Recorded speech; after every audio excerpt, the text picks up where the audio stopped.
ঘুষ লেনদেনের মাধ্যমে পদ্মা বহুমুখী সেতু প্রকল্পের কার্যাদেশ পাইয়ে দেওয়ার অভিযোগে বনানী থানায় করা মামলাটি পূর্ণ তদন্তের সিদ্ধান্ত নিয়েছে দুর্নীতি দমন কমিশন। মঙ্গলবার সেগুনবাগিচায় দুদকের প্রধান কার্যালয়ে এসব তথ্য জানান সংস্থাটির মহাপরিচালক আক্তার হোসেন।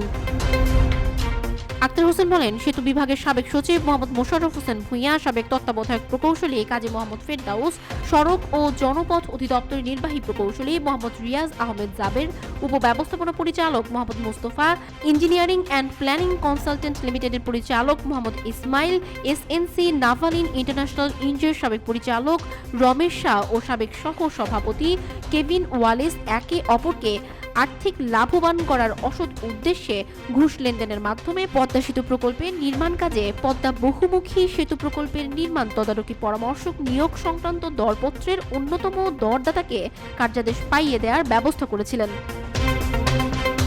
তিনি বলেন, এই ঘটনায় 2012 সালে বনানী থানায় মামলা করা হয়। 2 বছর পর মামলাটির চূড়ান্ত প্রতিবেদন হয়েছিল, সেটি আবার পূর্ণ তদন্তের সিদ্ধান্ত হয়েছে।